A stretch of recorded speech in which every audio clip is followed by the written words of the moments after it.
हरे कृष्णा, राधे राधे। तो आज हम बात करेंगे इस वीडियो में कि मोक्षदा एकादशी कब है, उसका शुभ मुहूर्त क्या है, व्रत कैसे रखना है, पारण का समय क्या है और मोक्षदा एकादशी पर हम लड्डू गोपाल की सेवा कैसे करें। तो आइए जानते हैं इस वीडियो में। वैदिक पंचांग के अनुसार मार्ग शीर्ष माह के शुक्ल पक्ष की जो एकादशी जो तिथि है वो 30 नवंबर को रात 9:29 से शुरू हो रही है और अगले दिन यानी 1 दिसंबर को रात 7:01 तक रहेगी। तो जो व्रत है वो 1 दिसंबर को रखा जाएगा।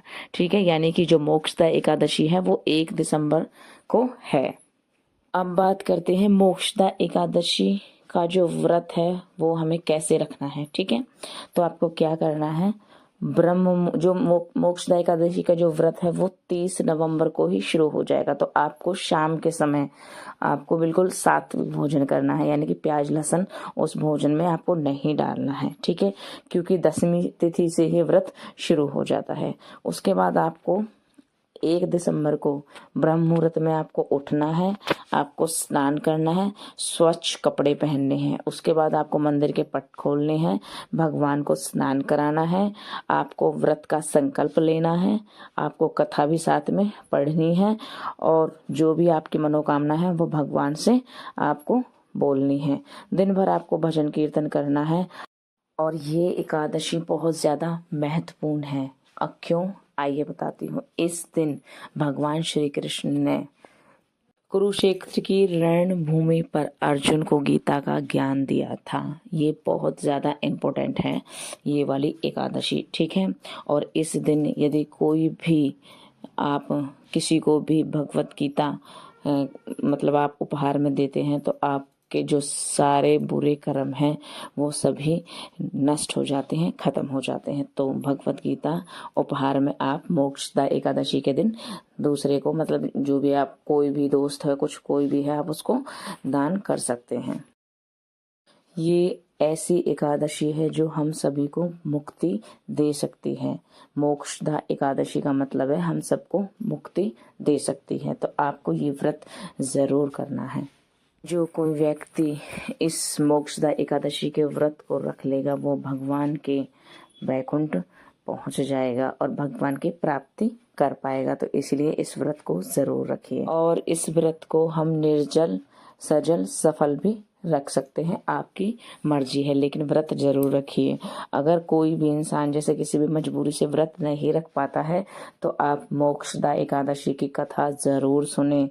भगवान विष्णु की और माँ लक्ष्मी की पूजा आपको जरूर करनी है। ठीक है, तो मैंने आपको बता दिया है कि मोक्षदा एकादशी कब है, शुभ मुहूर्त कब है और आपको व्रत कैसे रखना है। ठीक है, और अब बताती हूँ मैं आपको कि पारण का समय क्या है। आप पारण का जो समय है, आपको नेक्स्ट डे ब्रह्म मुहूर्त में आपको स्नान करना है, उठना है, स्नान करना है। उसके बाद आपको भगवान के जो मंदिर हैं उसके पट खोलने हैं, भगवान को स्नान कराना है और आपको सात्विक भोजन बनाना है। और चावल जरूर बनाइए, क्योंकि द्वादशी के दिन चावलों का भोग लगाया जाता है, तब जाके व्रत का पारण होता है। आप खिचड़ी भी बना सकते हैं। ठीक है, उसके बाद आपको पूजा वगैरह करके आपको भगवान को भोग लगाना है और थोड़े से चावल आपको गाय को खिलाने हैं, तब जाके आपका व्रत खुलेगा। ठीक है, अब आप इस तरीके से आपको का व्रत को पारण करना है। ठीक है, उसके बाद आपसे मैं जो इम्पोर्टेंट बात है कि सबके घरों में लड्डू गोपाल हैं, तो लड्डू गोपाल की सेवा हमें कैसे करनी है मोक्षदा एकादशी के दिन, तो ये भी आप अब सुन लीजिए। देखिए, ब्रह्म मुहूर्त में तो आपको पूजा वगैरह कर लेनी है, लेकिन अपने बाल गोपाल को आपको उठाना नहीं है, क्योंकि जल्दी आपको कान्हा जी को नहीं उठाना है। और सर्दियां आ चुकी हैं तो थोड़ा सा ध्यान रखिएगा कि फ्रिज में दही वगैरह ना रखें। आप पंचामृत बनाना चाहते हो तो आप बना सकते हो, लेकिन उसको थोड़ा बाहर रखें थोड़ी देर, तब जाके कान्हा जी को स्नान कराएं, क्योंकि पंचामृत बहुत ठंडा रहता है, कान्हा जी को ठंड ना लगे। आप कान्हा जी की जो पूजा है, जो स्नान है, आप उन्हें 7 साढ़े 7 बजे भी उठा सकते हो। गर्म जल से, उन्हें शुद्ध जल से आपको स्नान कराना है। तुलसी पत्र डालना ना भूलिएगा और उसके बाद आपको कान्हा जी को पीले रंग के वस्त्र धारण करवाने हैं, क्योंकि भगवान विष्णु को पीला रंग बहुत प्रिय है। और जल में थोड़ी सी हल्दी और केसर का इत्र भी आप डाल सकते हैं, ताकि कान्हा जी को ठंड ना लगे। भगवान का भव्य श्रृंगार करना है लड्डू गोपाल जी का। उसके बाद आपको आसन पर विराजमान करना है, उन्हें हल्दी का टीका लगाना है, ठीक है। और उनके लिए कुछ भी आप भोग बना सकते हो, जैसे कि आप उन्हें केले का भोग लगा सकते हो, लेकिन अभी तो ठंड है, ठंड में केला नहीं खाया जाता क्योंकि ठंड लग जाती है उससे। तो आप कोई भी पीली चीज़ बनाकर कान्हा जी को खिला सकते हो। मिठाई भी आप खिला सकते हो, बेसन का चीला आप खिला सकते हो, क्योंकि आपको तो पता है ना, भगवान विष्णु को पीला रंग अति अति अति प्रिय है।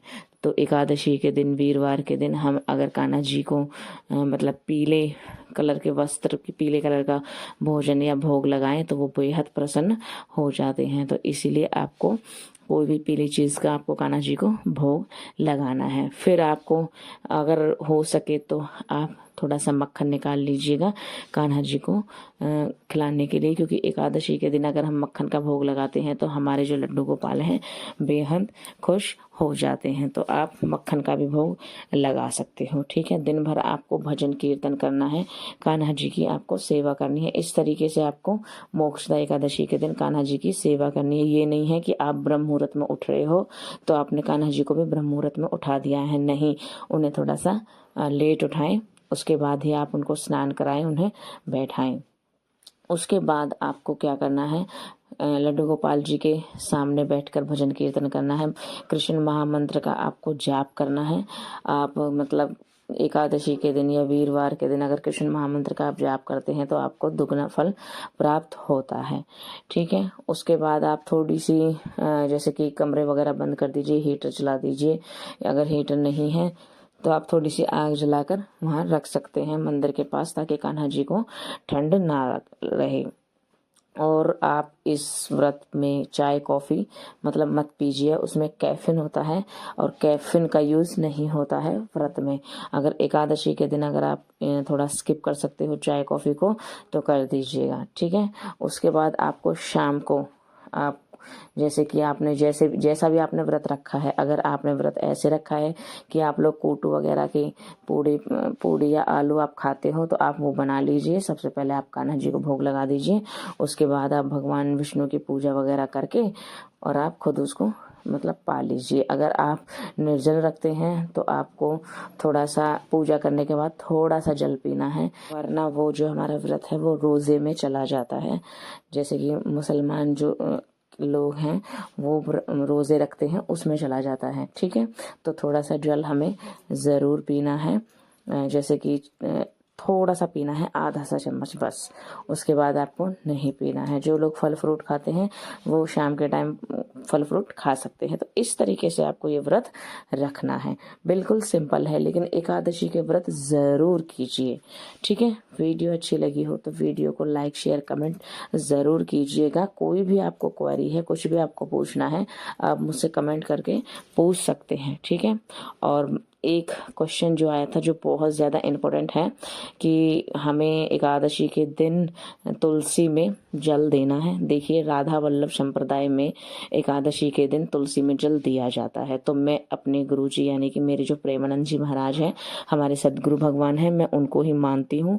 उनकी ही बात पर मैं आपको कह रही हूँ कि आप एकादशी के दिन तुलसी में जल दे सकते हैं। द्वादशी को आपको स्पर्श नहीं करना है, तुलसी को बिल्कुल भी स्पर्श नहीं करना है, दूर से ही प्रणाम कर लेना है, जोत लगा देनी है और बिल्कुल भी आपको स्पर्श नहीं करना है, ठीक है। तो हम लोग ये करते हैं। अब आपके वहाँ पे क्या करते हैं वो चीज़ मुझे नहीं पता है, लेकिन एकादशी के दिन हम जल दे सकते हैं तुलसी में। और थोड़ी सी हल्दी का टीका तुलसी जी को ज़रूर लगाइएगा, उन्हें प्रणाम कीजिएगा। वहाँ बैठकर आप कृष्ण महामंत्र का भी जाप कर सकते हैं। और आप मतलब 5, 7, 9 जो भी जितनी भी आपसे प्रक्रिया बनती है तुलसी महारानी जी की प्रक्रिया ज़रूर कीजिए, ठीक है। और सर्दियाँ चल रही हैं, कान्हा जी का थोड़ा सा ख्याल रखें और कान्हा जी को इत्र भी लगाएं, शीशा भी दिखाएं और अच्छे अच्छे व्यंजन बनाकर उन्हें पवाए। तो इस तरीके से आपको पूरा व्रत रखना है। मैंने बिल्कुल आपसे सिंपल सरल विधि आपको बता दी। मोक्षदा एकादशी को हम मोक्ष प्रदान करने वाली एकादशी भी कहते हैं, ठीक है। और इसे गीता जयंती के नाम से भी जाना जाता था। जैसे कि मैंने आपको पहले बताया कि भगवान श्री कृष्ण ने रणभूमि में भगवान को गीता का उपदेश दिया था पहली बार। ठीक है।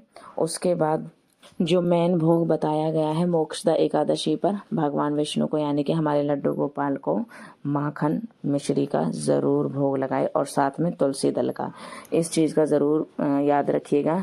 मोक्षदा एकादशी के दिन भगवान को मिश्री का भोग लगता है, तो मिश्री का भोग आप मतलब कान्हा जी को ज़रूर लगाएं। अगर आप कहीं बाहर हो या फिर आपको पीरियड्स वगैरह हुए हैं या फिर आप कोई भी आपको प्रॉब्लम है तो आप इस सारी पूजा को मानसिक पूजा भी कर सकते हैं।